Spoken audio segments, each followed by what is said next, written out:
तो मनोविज्ञान की दुनिया है ना थोड़ी उलझी हुई। क्लिनिकल, सोशल, कॉग्निटिव, अरे हाँ फोरेंसिक, इतने सारे नाम हैं कि कंफ्यूज होना तो बनता है। चलिए, आज मनोविज्ञान की इसी सबसे बड़ी पहेली को सुलझाते हैं और समझते हैं कि इसकी शाखाओं यानी ब्रांचेस और क्षेत्रों यानी एरियाज में आखिर असली फर्क है क्या। ये नाम तो सबने सुने ही होंगे। क्लिनिकल साइकोलॉजी, सोशल साइकोलॉजी, सुनने में सब एक जैसे ही लगते हैं ना। तो सवाल ये उठता है कि क्या ये सिर्फ अलग अलग टॉपिक हैं या फिर इनके बीच कोई बहुत गहरा, कोई बनावटी अंतर है। आज इसी पहेली की हर परत को खोल कर देखा जाएगा। तो चलिए इस कंफ्यूजन की जड़ तक चलते हैं और देखिए, सबसे पहले तो ये समझना जरूरी है कि ये उलझन किसी एक की नहीं है। साइकोलॉजी के स्टूडेंट से लेकर आम लोगों तक लगभग हर कोई इन शब्दों के जाल में फंस जाता है। लेकिन आज ये मामला हमेशा के लिए साफ हो जाएगा। सारी प्रॉब्लम की जड़ पता है क्या है? हम लोग ब्रांच और एरिया या फील्ड जैसे शब्दों को बस एक दूसरे की जगह इस्तेमाल कर लेते हैं बिना सोचे समझे। लेकिन अगर मनोविज्ञान के इस खूबसूरत स्ट्रक्चर को समझना है ना, तो इनके बीच का ये छोटा सा बारीक सा फर्क जानना बहुत बहुत जरूरी है। सच तो ये है कि ये साइकोलॉजी को देखने के दो बिल्कुल अलग अलग नजरिए हैं। तो वो क्या एक मेन फर्क है जो सारी कंफ्यूजन को दूर कर देगा? वो है सिद्धांत बनाम अभ्यास, थ्योरी वर्सेस प्रैक्टिस। मतलब एक का काम है ज्ञान की खोज करना और दूसरे का काम है उस खोजे हुए ज्ञान का इस्तेमाल करना। चलिए इसको थोड़ा और गहराई से समझते हैं। तो सबसे पहले बात करते हैं क्षेत्रों यानी फील्ड्स की। इनको मनोविज्ञान की वैज्ञानिक प्रयोगशाला या रिसर्च टीम की तरह समझिए। इनका एक ही काम है ज्ञान की खोज करना। यह हमेशा क्यों और कैसे जैसे बड़े बड़े सवाल पूछते हैं, जैसे कि हमें सपने क्यों आते हैं या फिर लोग प्यार में क्यों पड़ते हैं। इनका मकसद बस चीजों को समझना होता है, बस। और फिर दूसरी तरफ है शाखाएं यानी ब्रांचेस। ये है साइकोलॉजी के एक्शन हीरोज। ये लोग क्या करते हैं?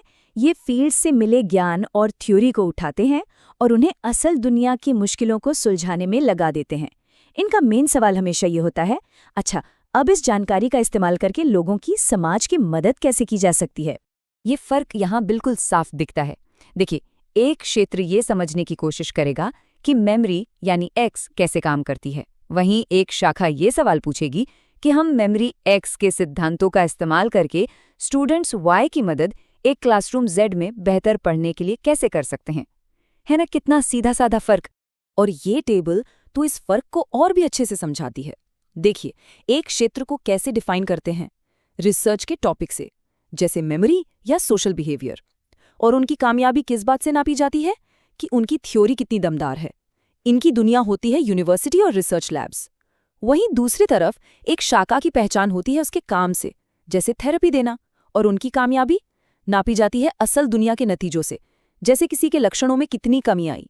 और इनकी दुनिया क्लिनिक्स, स्कूल्स, कंपनियां, यहां तक कि अदालतें भी। ठीक है, थ्योरी बहुत हो गई। अब इन बातों को कुछ मजेदार और असल उदाहरणों से समझते हैं। इससे ये पूरा नक्शा दिमाग में एकदम फिट हो जाएगा। तो ये है साइकोलॉजी के कुछ बड़े क्षेत्र यानी एरियाज।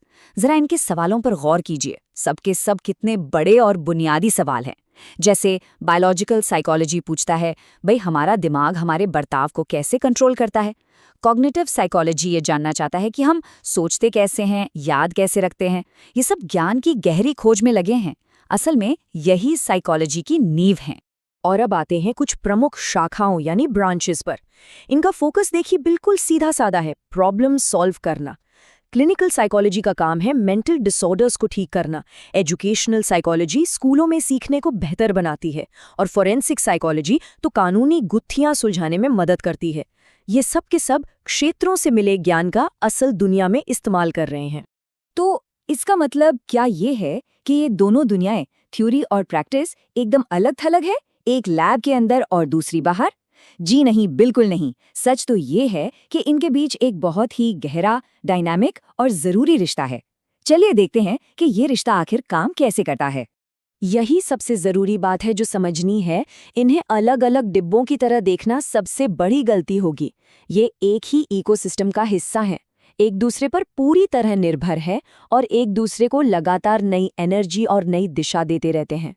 सच कहें तो एक के बिना दूसरा बिल्कुल अधूरा है। इस सिस्टम को एक ज्ञान की पाइपलाइन की तरह सोचा जा सकता है जो हमेशा चलती रहती है। देखिए कैसे। पहला कदम है डिस्कवरी। एक क्षेत्र, मान लीजिए कॉग्निटिव साइकोलॉजी, मेमोरी के बारे में कोई नया सिद्धांत खोजता है। फिर आता है दूसरा कदम, एप्लीकेशन।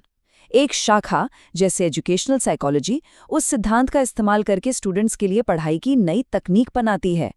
और फिर आता है तीसरा और सबसे दिलचस्प कदम, फीडबैक। जब वो तकनीकें असल दुनिया में इस्तेमाल होती हैं तो कुछ नई पहेलियां, नए सवाल सामने आते हैं और ये सवाल वापस क्षेत्र के पास भेज दिए जाते हैं एक नई रिसर्च के लिए। ये एक कभी न खत्म होने वाला कमाल का साइकिल है।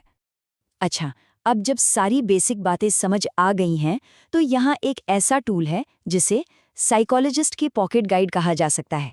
इसके बाद मनोविज्ञान की दुनिया में रास्ता भटकने का सवाल ही पैदा नहीं होता। ये हैं वो 3 आसान से टेस्ट जो किसी भी एरिया और ब्रांच के बीच का फर्क तुरंत बता देंगे। तो चलिए एक एक करके इन्हें देखते हैं। पहला टेस्ट है द सक्सेस टेस्ट। बस ये सवाल पूछना है कि कामयाबी का मतलब क्या है। अगर कामयाबी का मतलब है एक बेहतर थ्योरी बनाना जिससे हमारा ज्ञान बढ़े, तो वो एक क्षेत्र है। और अगर कामयाबी का मतलब है किसी की जिंदगी में या किसी कंपनी में कोई अच्छा बदलाव लाना, तो वो एक शाखा है।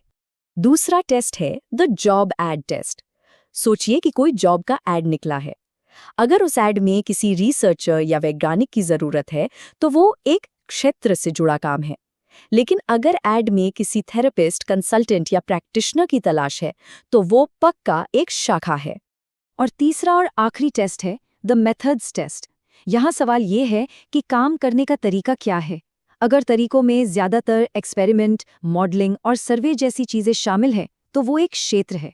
लेकिन अगर तरीकों में क्लिनिकल ट्रायल, थेरेपी सेशन और लोगों के साथ सीधे काम करना शामिल है तो वो एक शाखा है। और आखिर में इस पूरी बात को समेटने के लिए साइकोलॉजी को एक बहुत बड़े पेड़ की तरह सोचिए।